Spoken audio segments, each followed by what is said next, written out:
Исәнмесез, эфирдә аңлалыклар вакыты, студияда Лина Хәсәншина.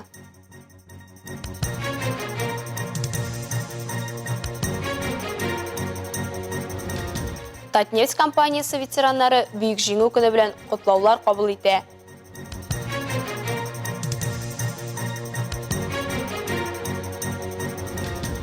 Бәйрәм көннәрендә әлмәтлеләрне һәм калабыз кунакларын ниләр көтә?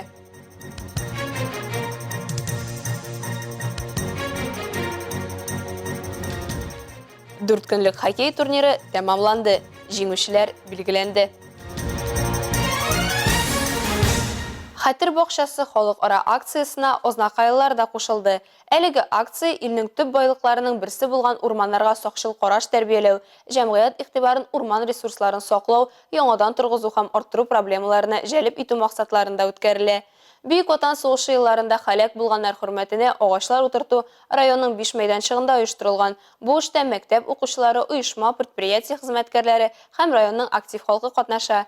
Тиздән хәтер бакчалары кайда үсәчәген сюжеттан белерсез.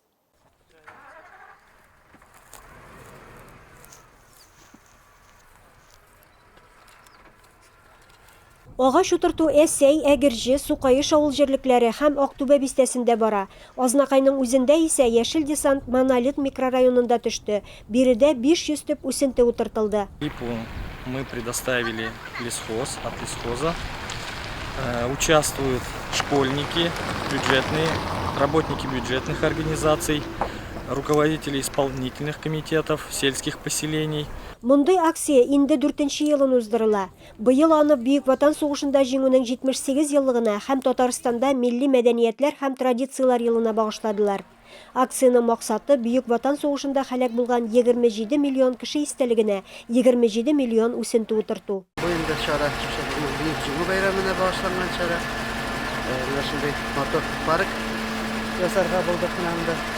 Бүгенге көндә без 500 төп юк агач утыртачакбыз монда. Менә балалар белән, менә шундый җирлектә яшәүче халык белән бергәләп, менә шундый матур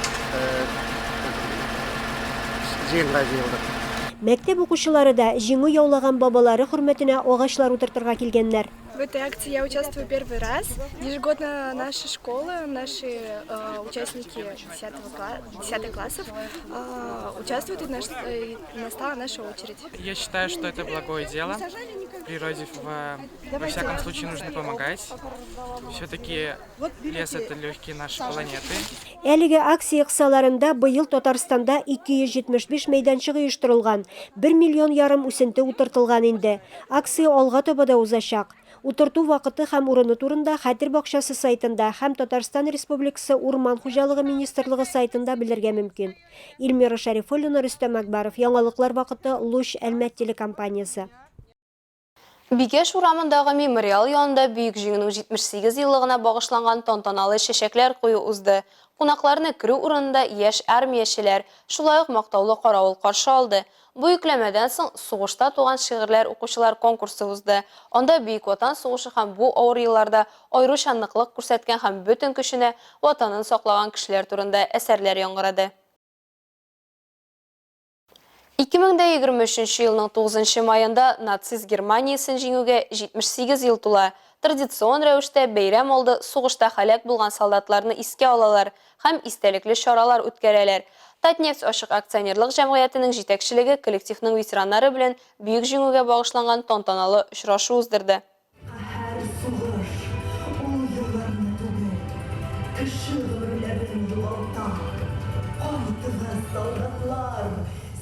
Очрашуда ветераннарны бөек җиңүнең юбилее белән котлап компаниянең эшчәнлеге, аны алга таба үстерү планнары һәм социаль сәясәтнең төп юнәлешләре турында сөйләделәр. Чара концерт программасы һәм бәйрәм ашы белән дәвам итте.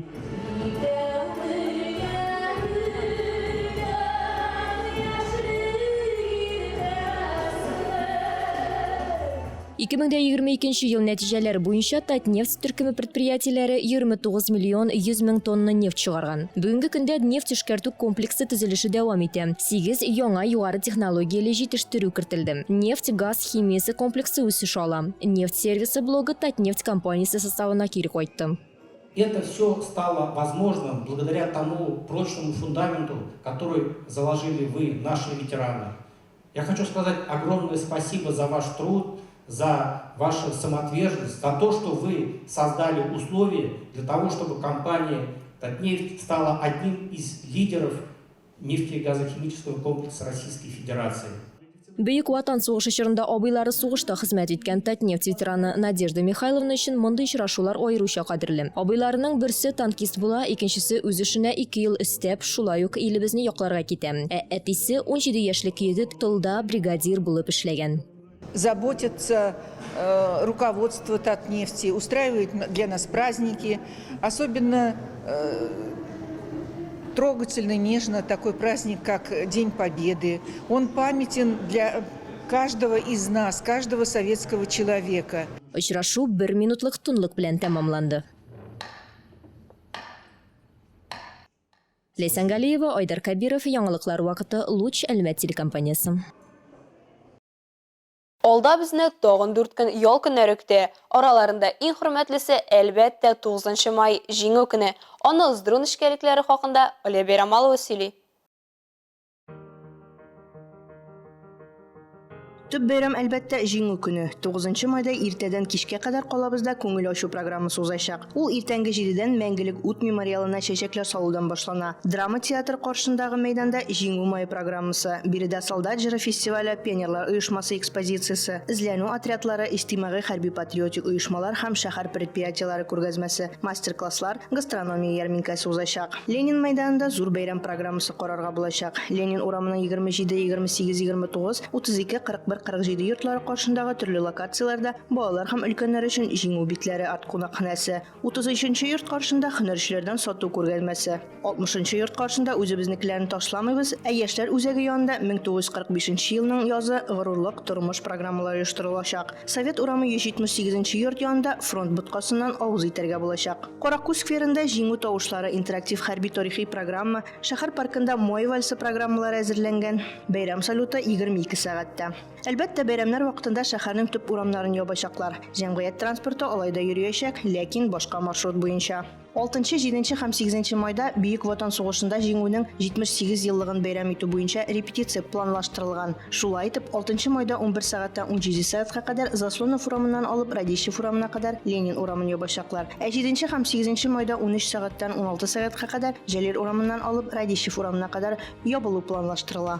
9 майда җиңү көнендә 6дан 23 сәгатькә кадәр Радищев урамыннан Җәлил урамына, Мәрҗани урамыннан Чехов урамына, Белогладов урамыннан Ленин урамына кадәр юл участоклары ябылачак. 14 сәгатьтән 18 сәгатькә кадәр Төзүчеләр проспекты киселешеннән башлап Чехов урамына кадәр Ленин урамы ябылачак. Алия Бәйрамалова, яңалыклар вакыты, Луч Әлмәт телекомпаниясы.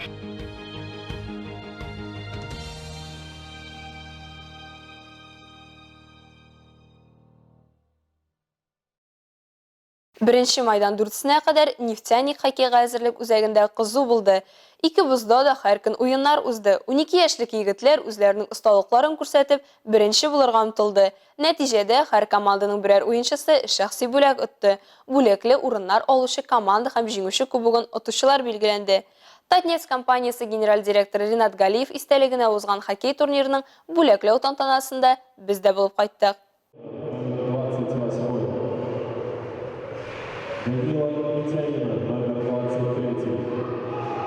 Хоккей турниры 28 матчтан торды. Соңгы икесе ярышларның ябылу көнендә үтте. Яшь хоккейчыларны котларга һәм бүләкләргә Татнефть компаниясе генераль директоры урынбасары, хоккей клубы президенты Ринат Шафиуллин һәм Ринат Гыймадилисламовичның туганнары кызы Кадрия Галеева һәм оныгы Руслан Шурупин килде.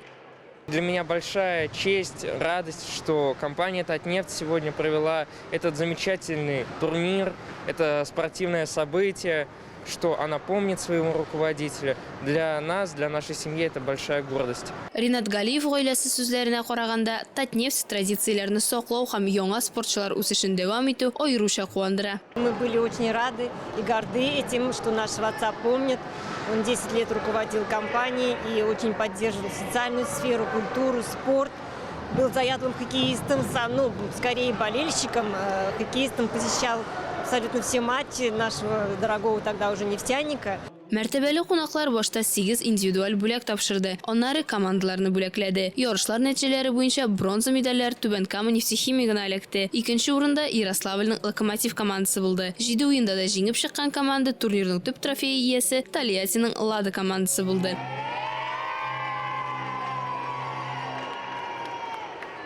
Медальләрдән тыш спортчыларга җиңүче кубогы тапшырылды. Җиңүчеләрнең капитаны Марк Калашников иң яхшы бомбардир буларак шәхси бүләк тә ала. Егет бүләкләр турында түгел, команда белән беренче булу турында уйладым ди. Нам помогли наши тренера, которые обучали нас этому. Я старался играть на команду, чтобы мы победили. И как-то не задумывался о каких-то наградах. Хотел первое место на достойном турнире. Шиләбедә грек-рим көрәше буенча 47-нче бөтен Россия ярышлары тәмамланды. Бөек җиңүгә багышланган губернатор кубогына узган спорт бәйрәме 300-дан артык катнашучыны җыйды. 21 яшькәчә юниорларны һәм 18 яшькәчә үсмерләрне җыйган ярышлардан калабызга 3 медаль кайтты. Камил Галимов бронза яулады, ә Илья Зиннуров белән Адель Насибуллин үз авырлык категорияләрендә җиңүчеләр булды. Егетләр Эдуард Гаджиев, Эдуард Джанвилян, Данил Корнилов һәм Борис Юльтимиров җитәкчелегендә шөгыльләнә. 18 майда сәгать 9-да Әлмәт шәһәренең халыкны эш белән тәэмин итү үзәге уку йортларын тәмамлаучылар һәм студентлар өчен, шулай ук барлык теләүчеләр өчен вакансияләр ярминкәсе үткәрә. Ярминкәгә килүчеләр шәһәр предприятиеләрендә һәм оешмаларында буш эш урыннары һәм вакантлы вазифалар турында мәгълүмат ала. Ярминкәдә катнашучы предприятиеләрнең кадрлар хезмәте вәкилләре белән очраша, шулай ук хезмәт һәм мәшгульлек турындагы законнар мәсьәләләре буенча консультацияләр ала алачак. Шулай ук эш эзләүчеләрнең мәшгульлек хезмәте күрсәткән хезмәтләр турында белү мөмкинлеге булачак.